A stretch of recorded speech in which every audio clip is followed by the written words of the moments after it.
akselerasi itu boros banget.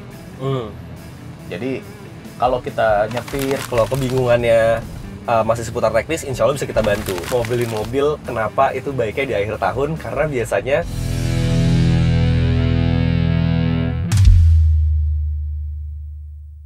halo Sobat Seva, balik lagi di Roadcast On Air On Road. Nggak berasa ya, udah episode ke-10 aja. Dimana sebelum-sebelumnya seperti biasa kita membahas soal otomotif, tapi dari perspektif finansial. Nah, hari ini kita mau bahas tentang mobil pertama nih. Jadi kalau misalkan Sobat Seva lagi dilema, mau beli mobil apa, kira-kira pilihan transmisinya apa, pilihan mesinnya mau yang mana, masih belum ada clue nih, kira-kira lo mau beli mobil yang kayak gimana ya.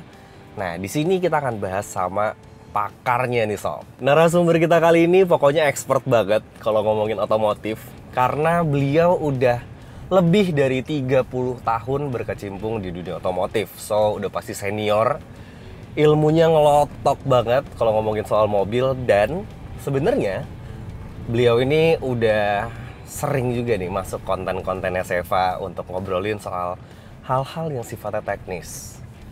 Oke, langsung aja kita jemput narasumbernya.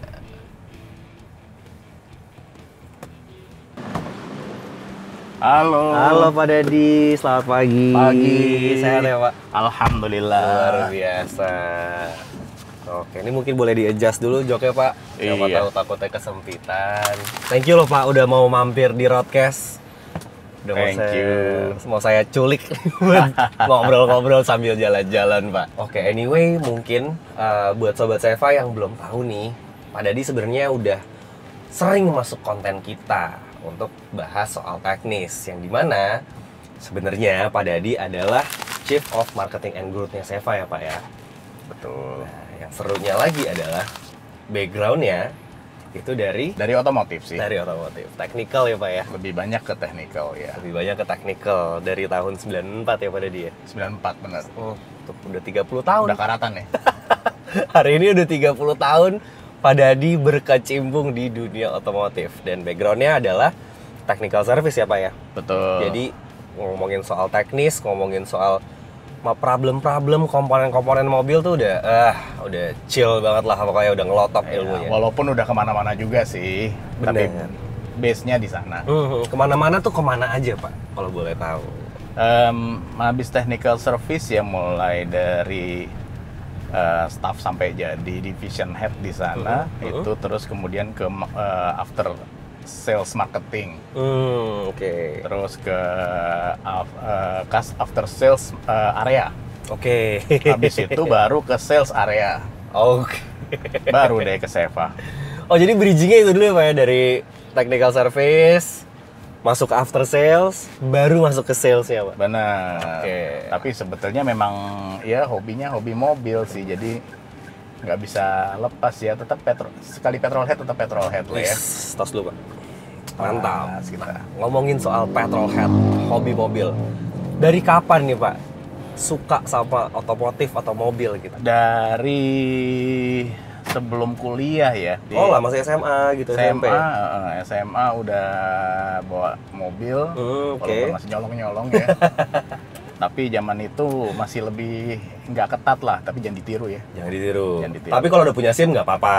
Nah. Tapi kalau belum punya SIM jangan ditiru. Udah lama lah ya nyetir, udah 30 mungkin 34 33 tahun kali ya. Oke. Punya SIM ya. Oke. Nah, itu kenapa Pak awalnya tuh bisa interest sama dunia otomotif gitu? Paparannya tuh dari mana pengaruhnya? Nggak tahu ya, dari kecil seneng aja mobil. Terus rasanya kalau lihat mobil nggak jalan, jogrok gitu di pinggir jalan, Sedih ya Pak ya? sedih. Jadi kayaknya mikirnya tuh, nih mobil harusnya bisa jalan loh. Bener. Nah dari situlah terus belajar teknikalnya mobil ya. Sampai akhirnya kuliahnya ambil teknik. Kuliahnya juga teknik mesin. Udah Habis ngelotok, itu bener-bener. sejalan lah ya, kerjanya ternyata di otomotif juga. Bener. Jadi ya Jadi passion dan karir tuh kayaknya ini ya Pak ya, linear gitu ya Pak ya. sejalan ya. Oke, berarti pakai mobil itu dari SMA ya Pak? SMA. Itu pertama kali nyetir di jalan raya? betul. Pasti kan kalau misalkan di komplek-komplek ya dari SMP udah gitu ya. Ya gitu lah ya, parkir-parkir. Parkir-parkir, mindah-mindahin gitu disuruh orang tua apa segala macam. Cuman akhirnya legally drivingnya tuh SMA. Nah, legally driving SMA. Nah itu masih ingat nggak Pak dulu pakai mobil apa? Mobil pertama deh. Justru pertama belajar itu ya pakai hardtop ya. FJ40 Pak. FJ40. Oh my god. Jadi cuma 3 speed ya. Yoi, Nggak bisa yoi. kenceng-kenceng lah ya. Pertama belajar tuh yang ngajarin malah ibu saya, bukan bapak saya gitu. Buat teman-teman yang belum tahu, mungkin belum ngeh FJ40 apa, mobil penculik. Nah, itu dia tuh Toyota Land Cruiser FJ40 atau hardtops di populernya bilangnya hardtop. Nah, itu Iya. mobil penculik zaman dulu ya, Pak ya. Tapi sekarang harganya mahal. Ampun Luar Pak. biasa Jadi itu. kolektor item itu mobil tuh. Heeh. Itu pakai FJ40, jadi SMA pakai hardtop, Pak. Pakai hardtop. Keren banget. Terus apa ya? Ganti merek ke brand Daihatsu, sebelah. sempat Oh, Daihatsu, baik. Daihatsu Chariot. Chariot yang winner. Chariot yang sebelum winner ya. G11 ya, Pak. Masih yang kecil ya, masih yang Yang tahun mata 80-an bulat? lah ya. 8 mata kotak sih. Oh iya. Tapi sebelum yang Belum yang sipit ya? ah, Itu dibilangnya Chariot Sarwo. kayak tikus lah. Gitu. Sarang tawon bilangnya ya? karena grill sarang tawon kan dia kan. Jadi ngomongnya Sarwo. Nah, Oke, nah terus itu habis- yang dibeliin sama orang tua atau yang Iya, ada di itu rumah masih lah dibeliin gitu orang ya. tua. Abis itu ganti lagi ke Honda. Oke. Honda Serikaan SB3. Ah, itu juga collector's item Ya, sekarang. Cuma sayangnya itu udah jelek banget, jadi udah lah. Ikhlasin ya. Nah, udah mulai kerja, Nah, ini dia. mulailah. Baru akhirnya bisa decide ya. Mau beli mobil ini deh gitu. Sebenarnya decide juga enggak ya, Karena kombinasi beberapa hal ya. oke, Availability mobilnya, terus dan lain-lain, dan mulai udah punya keluarga gitu ya. Jadi Oke. akhirnya beli mobil pertama yang saya beli itu Kijang kapsul. Kijang kapsul. Standar. Yang tipe base berarti ya Pak? Base Tipe model. paling bawah. Oke. Jadi masih pasang AC sendiri. Kanvas Masih- banget lah itu. Iya, mobilnya. benar.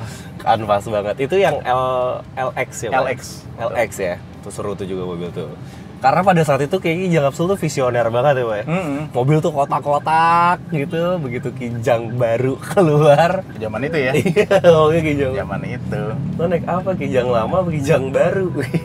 Waktu awal beli Kijang kapsul nih Pak, itu pertimbangannya apa aja? Apalagi kan spesifik tadi yang base model gitu ya, yang tipe paling bawah. Which pada saat itu mungkin orang ngejarnya yang Krista atau yang LGX gitu. Nah ini pertimbangannya apa Pak ketika akhirnya memilih Kijang kapsul sebagai armada untuk keluarga deh? Ya, keadaan aja sih sebetulnya. Zaman itu kebetulan ya masih staff ya, gaji belum seberapa gitu kan ya. Tapi karena ada tabungan setelah pulang dari Jepang waktu itu, terus tanya-tanya dong kira-kira mobil yang available apa nih yang kira-kira bisa saya dapat lebih murah gitu kan. Ya, sesuai dapatnya budget ya itulah. Pak ya. Dapatnya LX. Oke. Tapi ya itu nambah AC, nambah Tapi apalagi, karena emang seneng ya Pak ya. Ya, karena emang seneng ya udah pasang aja lah ya. Jadi karena emang suka ke bengkel kan orangnya kan. Jadi dan ngerti juga. Jadi beli yang base model lah pasang mobil. iya. Tapi waktu itu ada concern kayak perlu mobil yang 7-seater atau yang seperti apa gitu nggak Pak? Karena udah mulai keluarga ya, jadi udah mulai bawaan udah banyak ya. Kalau pakai SB3 terbatas ya. Betul. Itu cuman buat mobil pacaran sama istri aja lah kalau weekend lah Pak. Benar. Nah itu berarti kan Kijangnya yang bangku belakangnya tuh masih adep-adepan gitu Pak? Benar.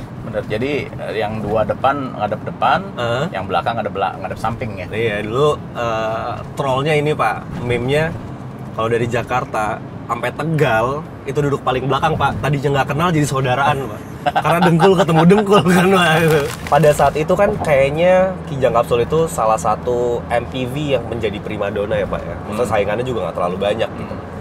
Mungkin kalau sekarang bisa kita tarik ke sini kali ya Pak, salah satu line up MPV yang lumayan jadi primadona kayak All New Rush ini juga kali ya Pak ya.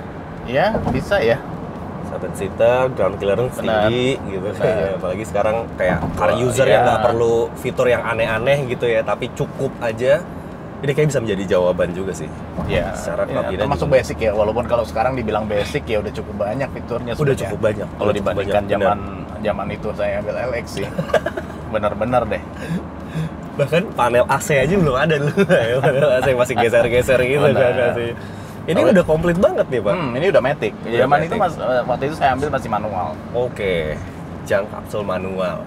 Nah ini ya tadi kayak mungkin analoginya kalau misalkan sekarang kita ngambil kayak Avanza atau Rush ini, Ya. karena kalau Innova kayaknya segmennya udah geser tuh Pak ya, Kijang Itu rasanya Innova udah bergeser tuh. rasanya udah lebih ke atas ya. Udah mulai ke atas. Walaupun Kijang tetap aja ya, jadi idaman keluarga gitu ya.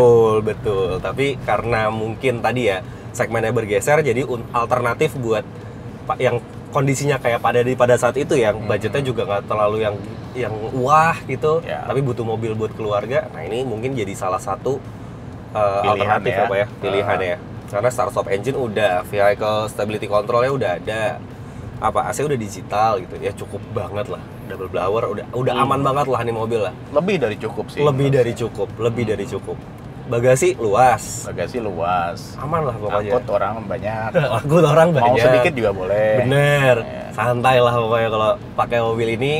Dalam kota oke, luar kota juga gas terus pokoknya. Apalagi sekarang udah jarang nih Pak mobil-mobil yang penggerak roda belakang ya Pak ya. Nah, iya. RWD. Nah, anyway Pak, kalau misalkan nih Sobat Seva punya dilema yang sama kayak Pak Dadi pada saat itu kan sempat nanya-nanya juga ya, nih mobil pertama apa segala macam. Dulu kan akses informasi juga belum banyak ya Pak. Kita mesti nanya-nanya orang yang lebih paham gitu. Nah sekarang kan udah lebih gampang nih, tinggal nyari di Google, nyari di YouTube, ketemu. Nah kita pengen coba nih Pak, kasih sedikit pencerahan lah buat Sobat Seva, buat yang mau beli mobil pertama tapi masih bingung nih kira-kira harus beli mobil yang kayak gimana gitu. Nah mungkin kalau misalkan jenis mobil kan banyak ya, kita bisa klasifikasiin dari yang matic manual, bensin solar, apalagi bentuk body gitu. Nah kita coba ke transmisinya dulu deh gitu ya, karena kan banyak mungkin yang punya mobil pertama itu juga cenderung baru bisa nyetir Pak. Ya. Gitu kan, cenderung baru lancar lah nyetirnya gitu. Nah kalau ngomongin soal baru lancar nyetir kan ada pilihannya nih Pak, ada matic, ada manual. Ya. Nah kalau dari Pak Dadi nih, kira-kira yang direkomendasikan tuh matic atau manual? Atau gini dulu Pak, perbedaan yang paling fundamental deh dari kedua mobil itu dari kacamata umum. Yang jelas matic nggak ribet ya. Maksudnya cuma gas rem gitu ya. Gas rem, oke. Nah, tapi kalau manual ya karena three pedals-nya itu loh. Jadi kita harus pindah-pindah gigi lah ya, lebih repot. Tapi zaman saya waktu decide untuk manual, waktu itu manual masih banyak. Oke. Dan orang masih punya persepsi manual itu lebih mudah perawatannya, manual itu lebih irit, manual itu nggak mahal kalau ada apa-apa. Lebih kenceng ya Pak ya.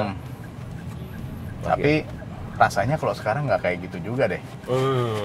Rasanya kalau sekarang itu matic itu bahkan kalau tarik-tarikan gitu ya, akselerasi gitu 0-100, kadang-kadang matic itu bisa lebih kencang daripada manual. Karena dia hampir nggak ada lead time untuk pindah gigi. Nggak ada lag-nya Pak ya. Nggak ada lag di orangnya terutama. Iya. Terus lebih irit.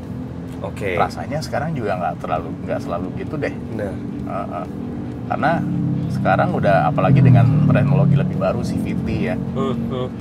Jadi perbandingan gigi itu bukan terpaku zaman itu cuma 3 speed atau 4 speed gitu. Konvensional 4 speed. Aduh. Jadi RPM itu bisa sesuai banget gitu ya, bisa bahkan lebih rendah gitu. Jadi jauh lebih irit untuk kecepatan yang lebih tinggi. Terus lebih mahal. Matic ya. Rasanya juga enggak juga. Oke. Karena kebanyakan sekarang matic itu terutama yang matic konvensional ya. Matic yang masih pakai AT ya, clutch dan brake ya, basically kalau kita nyebutnya itu malah ganti olinya tuh bisa dibilang lebih jarang dibanding ganti oli manual. Oli ini ya. Bahkan oli transmisinya manual. Bener. Kalau di transmisi manual tuh biasanya 40.000 ya ganti ya. Kalau yang matic yang konvensional itu bahkan ada yang dibilang lifetime katanya. 160.000 gitu sekarang tuh. Bahkan itu ganti oli pun nggak semua gitu.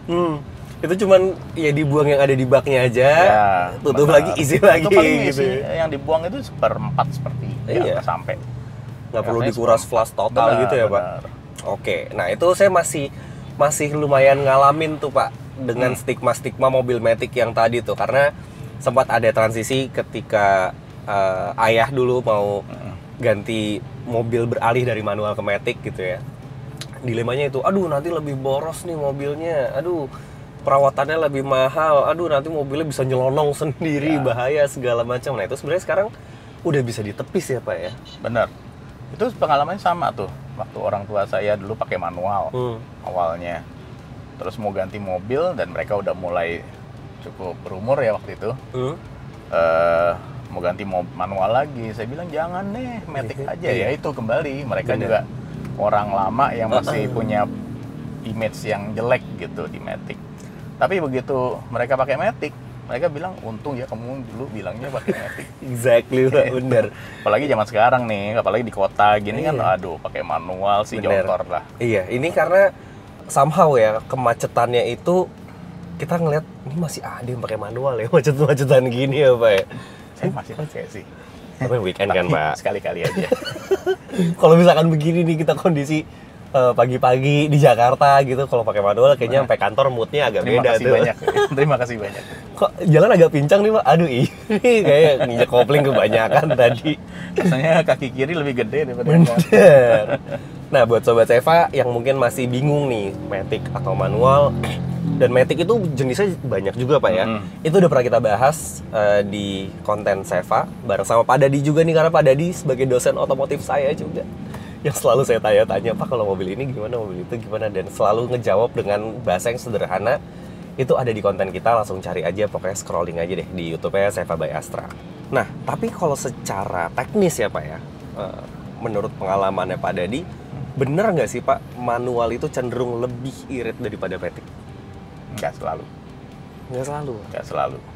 Kita ngomong misalkan di mobil yang sama nih Pak, rush matic dan rush manual. Apakah rush manual itu bisa lebih irit dibandingkan rush yang matic gitu?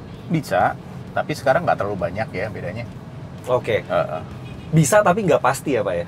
Bisa tapi nggak pasti. Maksudnya nggak selalu manual itu selalu lebih irit. Oke. Apalagi kalau nyetirnya aja nggak bener gitu. Pernah nggak ketemu sama orang yang nyetirnya udah mulai pakai gigi 2, terus grek gitu. Iya. Terus udah masih kecepatan rendah udah pindah 3. Bener. Jadi RPM kayak krak. Itu mesin ngelitik gitu ya. Itu biasanya boros tuh nyetirnya. Oke. Nah, tapi kalau kita nyetirnya, jadi nggak, rasanya sekarang perbedaan antara matic sama manual untuk pengiritan bahan bakar sih nggak jauh beda ya, karena matic sekarang jauh lebih bagus. Yes. Nah, mungkin ada fakta lagi nih. Saya dulu waktu pertama kerja di bengkel, banyak tuh, mungkin tahun 90-an lah ya, pertama lihat bengkel gitu. Ruangan untuk overhaul matic tuh selalu ada, selalu penuh. Oke. Ya, artinya jadi banyak matic yang rusak. Banyak matic yang rusak. Oke. Tapi 10 tahun kemudian ruangan itu relatif kosong. Oh, I see. Padahal yang pakai matic makin banyak. Iya. Jadi berarti matic sekarang udah kesimpulannya lebih kuat ya Pak ya? Lebih kuat, orang juga udah tahu seperti apa perawatan maticnya. Tapi setuju sih Pak, karena kalau misalkan tadi ya kita ngomongin boros atau irit, matic sekarang ya terutama, dia tuh lebih pinter ngatur RPM daripada orang yang nyetir gitu kadang-kadang. Jadi putaran mesin tuh bisa kejaga optimal sesuai sama kecepatan, asal nggak dibejek-bejek sih harusnya itu bisa jauh lebih, bisa at least sama deh konsumsi BBM-nya sama manualnya gitu. Ya, karena sekarang memang matic itu banyak yang diatur oleh komputer ya. Kalau zaman dulu itu benar-benar mechanical dan rasanya masih lebih bodoh lah dibandingnya. Oke. Nah Pak, ngomongin soal konsumsi bahan bakar nih Pak, selain transmisi, misalkan tadi matic manual kita ngobrolin. Nah itu faktor yang paling mempengaruhi untuk irit atau borosnya BBM itu kan sebenarnya pengemudinya juga Pak ya? Benar. Jadi mau mobilnya cc-nya cuma 800 gitu ya, nggak nyampe 1000. Tapi kalau bawanya bejek-bejek, ya even bawa motor aja deh. Bawa motor kalau dibejek-bejek itu juga ya boros juga. Ya, gitu. jadi memang sebenarnya gini, akan boros kalau kita akselerasi itu boros banget.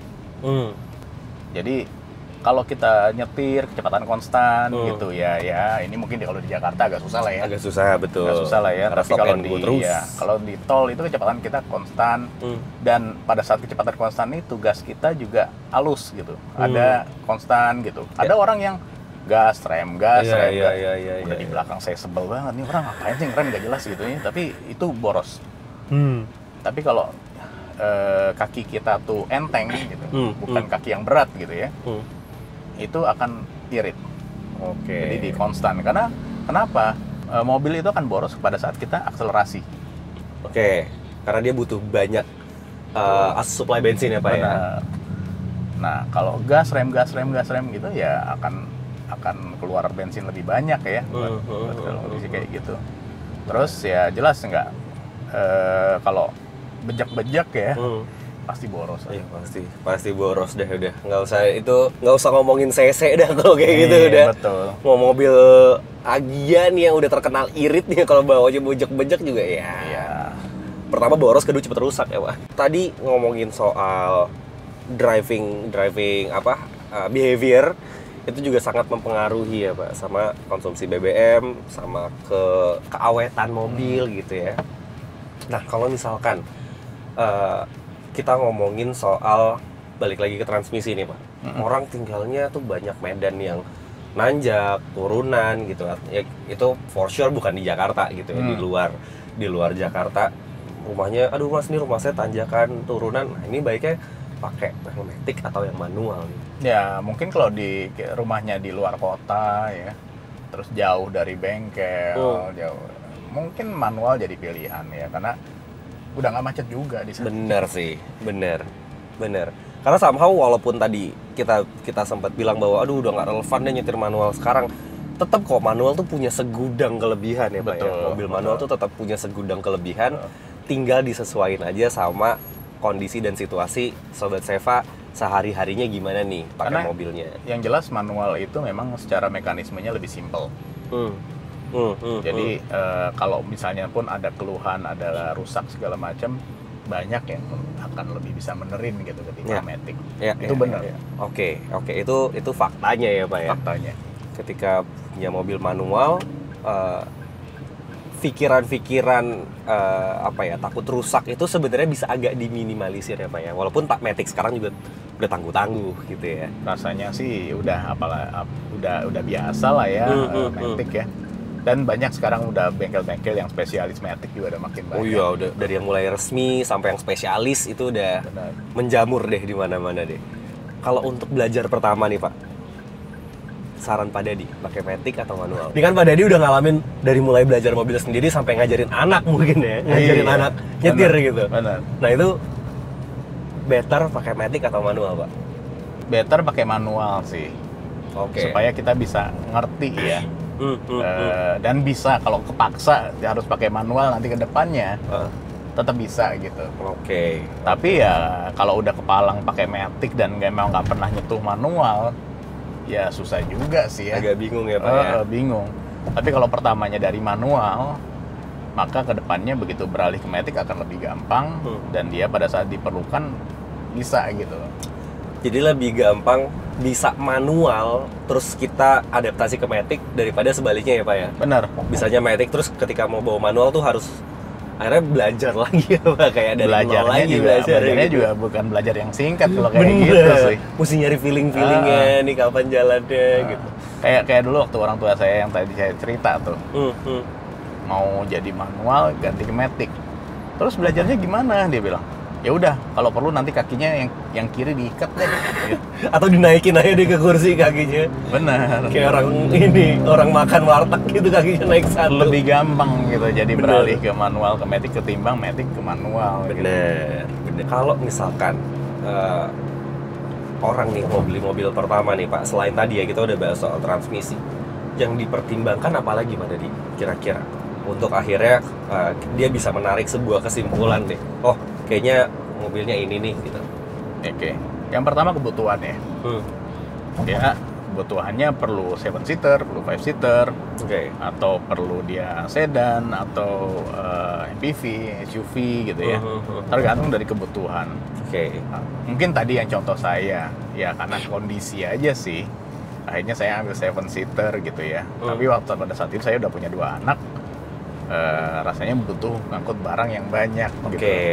Tapi rasanya kenapa kok waktu itu ambil yang bukan 7-seater, malah mungkin lebih ya 8-seater kan, 8-seater bener, karena belakangnya gini. Tapi sebetulnya lebih buat untuk ngangkut barang di belakang sih ketimbang penumpang gitu. Jadi pilihannya adalah ambil yang lebih kecil.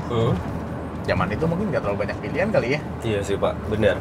Yang kecil Toyota sedan paling. Sedan, Yaris. Ya hatchback tuh belum ada Pak dulu ya? Betul, hatchback belum ada sih. Yaris baru keluar 2004. Ya, pakai Starlet ya waktu itu. Tapi Starlet udah juga berumur pada saat itu kan Pak. Kayak buat bawa stroller aja kayak nggak muat tuh di belakang tuh Pak. Next Starlet gitu. Jadi ya sedan ya paling Corolla terus Altis itu juga udah identik sama pejabat gitu ya kan. Soal itu duitnya nggak ada. Bener, karena itu udah identik sama pejabat, jadi waktunya lumayan nih. Waktu buat beli mobilnya. Jadi tadi fungsinya sesuai sama kebutuhan kita. Jadi misalnya kondisi tadi 5-seater, 7-seater dan lain-lain. Terus habis itu kemudian kedua kemampuan budget ya. Kayak saya tadi ambil LX karena budget saya cukup di situ. Dan kebetulan memang ambil adanya ya itu tadi Kijang 7-seater gitu kan. Tapi ambil yang standar. Mungkin udah tahu resikonya juga, mesti pasang ini, pasang itu, tapi bisa nyicil kan? Bener. Nah pada saat itu Pak Dedi mikirin ininya juga nggak Pak? After salesnya juga nggak? Akhirnya ngambil Kijang gitu? Tentu ya, rasanya kita tahu lah beberapa merek itu memang lebih terkenal atau memang dikenal orang after salesnya bagus gitu ya. Peace of mind-nya dapat lah ya untuk mobil pertama. Jadi rasanya itu jadi satu pertimbangan sih dibanding misalnya ngambil yang yang gaya-gaya tapi ujungnya juga ujungnya kayak tadi pada dibilang di awal mobil jogrok mungkin awalnya gitu Pak. Ngambilnya gaya dulu, yang penting gaya, tahu-tahu gak kuat nih after salesnya, jadinya jogrok ujung-ujungnya. Nah itu pakai berapa tahun tuh Pak Kijang? Wah nggak inget ya, mungkin 5 tahunan gitu ya. Habis itu upgrade lagi. Jadi habis dari Kijang standar, upgrade ke yang medium. Ambil LSX ya. LSX yang short ya Pak ya? Enggak, yang long juga. Tapi ya bukan yang LGX. Oh LG. Yang iya benar. LSX yang long ya. Kalau yang pendek yang SSX ya Pak ya? Ya. Oke. Nah itu 2005, berarti beli baru Pak? 2005, baru. Dan beli Kijang dari showroom nih Pak Dadi nih. Sekarang udah gak ketemu tuh. Di showroom nyari Kijang udah gak ada. Ketika ngelihat mobil yang populer gitu ya, apalagi buat mobil-mobil yang pertama nih, itu ada pertimbangan juga, beli mobil ini aja nih, banyak orang pakai, banyak di jalan, artinya mungkin bagus gitu secara ini ya, pemikiran orang awam gitu. Kalau semakin banyak di jalan berarti banyak orang yang percaya ya. Jadi itu salah satu kriteria juga ya. Tapi selain itu rasanya kalau zaman sekarang itu kita bisa tanya kemana-mana gitu, online, rasanya ke Seva juga kita bisa lihat referensi. Kita punya artikel banyak banget, kita punya car discovery juga Sobat Seva, kalau misalkan mau lihat yang tadi kata pada dibilang yang perlu informasi seputar mobil, spesifikasi detail sampai harganya ada, sampai simulasi cicilannya ada di loan kalkulator. Itu pokoknya cek aja di seva.id, itu lengkap banget buat Sobat Seva yang baru pertama kali mau beli mobil, dan bahkan bisa kita bantu ya Pak ya. Betul banget. Kita punya customer support yang siap ngebantu Sobat Seva buat nanya-nanya nih tanpa harus tatap muka. Jadi cukup di rumah aja scrolling handphone. Masih belum cukup juga infonya, tinggal telepon ya. Jadi pengen tahu nih komen-komen dari yang lihat ya. Apa sih sebetulnya yang jadi kebingungan mereka gitu ya? Kalau kebingungannya masih seputar teknis, insya Allah bisa kita bantu. Tapi kalau kebingungannya, bang, tapi saya nggak punya duit bang, nah itu agak susah. Kalau itu mendingan nabung dulu, karena jangan beli mobil kalau misalkan kemampuannya belum mencukupi. Satu lagi Pak, mungkin ada hack lah, ya, ada trik ya Pak ya, kalau misalkan mau beli mobil, kenapa itu baiknya di akhir tahun? Karena biasanya akan ada diskon atau potongan harga yang cenderung lebih gede buat mobil yang di NIK tahun sebelumnya ya Pak ya. Betul. Sekarang 2024 nih. Nah, biasanya mobil-mobil 2024 itu cenderung diskonnya akan lebih tinggi karena untuk restock di tahun 2025 ya, Pak ya. Betul. NIK-nya, bilangnya NIK-nya, NIK 2024, NIK 2025 atau salah satu hack tuh buat sobat Seva yang mau beli mobil di akhir tahun. Sampai bahkan kalau di Seva itu proses pembayarannya akan kita bantu juga Pak ya. Betul. Pokoknya sampai beres, sampai serah terima unitnya itu akan kita kawal, tenang aja. Jadi karena di Seva itu kita berpartner dengan dealer-dealer resmi ya. Betul. Jadi kemudian juga dengan leasing yang basically under Astra. Jadi trusted. Ekosistemnya udah terpercaya banget lah pokoknya. Insurance juga under Astra. Betul. Jadi basically ekosistemnya sudah sangat terpercaya dan basically peace of mind buat customer untuk beli mobil di Seva. Yes. Nah buat sobat Seva nih yang bingung nih, gimana caranya biar bisa kita bantu nih, biar bisa Seva bantu untuk bisa beli mobil. Nah sobat Seva tinggal buka seva.id. Nah di situ ada loan kalkulator untuk menghitung kemampuannya sobat Seva. Dari situ kita bisa kasih rekomendasi ya Pak ya. Kira-kira mobil yang cocok buat sobat Seva apa nih? Dengan kemampuan DP-nya berapa, cicilannya berapa, nanti akan keluar tuh secara detail. Misalkan, let's say, punya sekian, kita punya DP-nya sekian, kita punya kemampuan angsuran sekian. Nah itu udah tinggal masukin, nanti keluar detail kayak misalkan Rush tipe E gitu, atau Agya tipe G kayak gitu-gitu. Jadi nanti sobat Seva udah tinggal diskusi aja sama keluarga. Ini ada pilihan mobil yang sesuai sama kemampuan, yang udah pasti nggak bikin pusing nanti ketika bayar angsurannya. Nah itu nanti tinggal hitung kemampuan, cek skor kreditnya gimana. Kalau misalkan udah oke, udah mantep, nanti klik menu untuk bisa kita hubungi gitu ya Pak ya. Dan ada instant approval-nya juga ya. Ada instant approval di mana. Jadi setelah data-data dimasukkan, kalau terus memasukkan NIK dan foto KTP itu diperlukan karena kita harus mengecek data kita. Jadi kalau misalnya itu bisa dimasukkan, bisa dapat reply dari Seva. Apakah pengajuan ini mendapatkan instant approval? Mungkin iya bisa dapat, mungkin tidak. Tapi ya lumayan banyak loh yang sebetulnya mendapatkan itu dan prosesnya jadi lebih mudah ke depannya. Yes, benar. Kalau beli rumah tuh kayak BI checkingnya gitulah. Ibaratnya kira-kira sobat Seva kualifikasi kreditnya kayak gimana. Nanti itu bisa dicek dan nggak perlu nunggu berhari-hari karena kita bisa sampai 30 menit sobat Seva udah tahu nih kira-kira kreditnya itu skor kreditnya itu bagus atau ditolak. Nah, kalau misalkan ditolak, nggak usah khawatir. Bukan kita ditolak. Bisa jadi prosesnya ada tambahan. Iya.